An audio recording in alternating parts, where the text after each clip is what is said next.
ہے نا. ابھی یہ نعت پڑھ رہے تھے, نعت کے بارے میں بات چاہتی ہے. امام بوصیری رحمۃ اللہ علیہ ایک بہت بڑے پائے کے بزرگ ہیں. امام بوصیری کو لقوہ ہوا, فالج کی بیماری ہوئی. دنیا بھر کے طبیب, معالج, جہاں جانا تھا امام بوصیری جا کر کے آ گئے, لیکن علاج نہیں ہوا. سب طبیبوں حکیموں نے یہ کہہ دیا کہ بوصیری لا مرض علاج ہے, گھر پڑے رہو, ریسٹ کرو. امام بوصیری گھر پڑے پڑے آخر سارے طبیبوں سے, سارے حکیموں سے جس دن مایوس ہو گئے, اس دن مالک حقیقی کی طرف رخ کیا اور حضور علیہ الصلوۃ والسلام کی بارگاہ میں مدد سرائی شروع کی. آپ بیٹھے ہی تھے, اب بوصیری کچھ کر تو سکتا نہیں ہوں, لقوہ ہو گیا. بیٹھے بیٹھے حضور کی نعت لکھتے ہیں. امام بوصیری نے ایک بہت لمبا چوڑا قصیدہ لکھا. قصیدہ لکھا اور رات کو سوئے تو دنیاوی آنکھیں تو بند ہو گئی, لیکن دل کی آنکھیں چمک اٹھی, دل کی آنکھیں کھل گئی. میرے آقا علیہ الصلوۃ والسلام کا دیدار ہوا.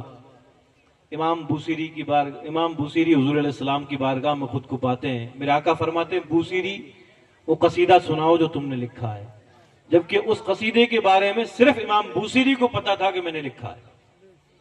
امام بوصیری کہتے ہیں یا رسول اللہ میں نے تو کسی سے ذکر بھی نہیں کیا. میرے آقا فرماتے ہیں بوصیری وہ قصیدہ سناؤ. امام بوصیری نے جب وہ قصیدہ سنایا, حضور کی نعت سنائی, تو حضور علیہ الصلوۃ والسلام نے خوش ہو کر کے فرمایا بوصیری کیا چاہتے ہو. امام بوصیری عرض کرتے ہیں یا رسول اللہ فالج کا مریض ہوں, دنیا کے طبیبوں نے ہاتھ اٹھا لیا ہے. میرے آقا علیہ الصلوۃ والسلام نے دست مبارک امام بوصیری کے بدن پر گھمایا اور امام بوصیری شفا پا گئے. یہ خواب کی بات ہے, شفا پا گئے. اور حضور علیہ الصلوۃ والسلام نے جاتے ہوئے امام بوصیری کو ایک چادر اڑائی, کہا بوصیری یہ میری چادر رکھو. تو امام بوصیری رات کو خواب میں تھے, صبح اٹھے, دیکھا چادر حضور علیہ السلام کی موجود ہے, جسم صحیح ہو گیا. تب امام بوصیری نے اس قصیدے کا نام قصیدہ بردہ رکھا. بردہ کا مطلب چادر. اور امام بوصیری کے اس قصیدے کے اندر چادر کا کوئی لفظ نہیں ہے ان کے نام کے سوا, وہ صرف حضور علیہ الصلوۃ والسلام کی چادر کی نسبت سے رکھا گیا تھا. اس سے ثابت یہ ہوتا ہے کہ حضور علیہ الصلوۃ والسلام خود نعت سننا پسند کرتے ہیں, اور میرے آقا نعت پڑھنے والے کو انعام بھی دیتے ہیں. امام بوصیری کو میرے آقا علیہ الصلوۃ والسلام نے چادر عطا فرمائی.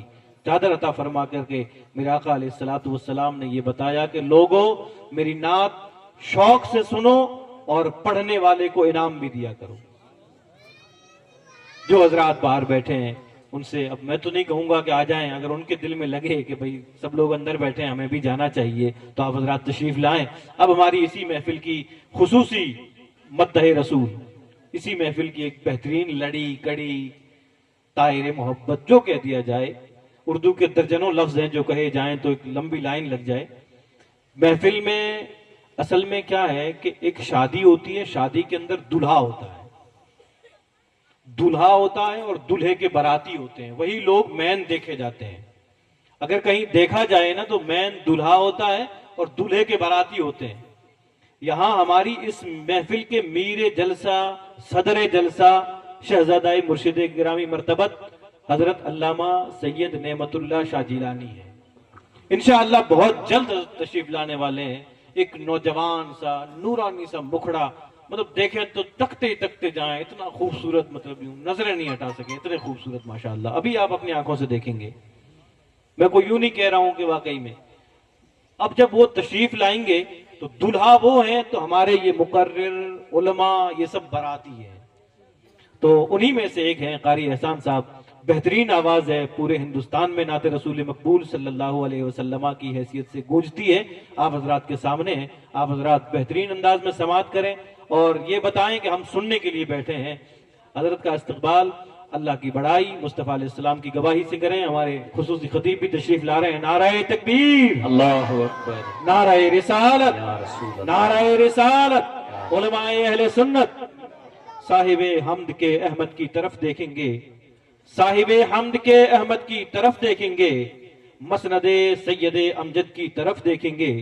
نامہ کس منہ سے دیکھیں گے بروز محشر, نامہ کس منہ سے دیکھیں گے بروز محشر, ہم تو بس پیارے محمد کی طرف دیکھیں گے.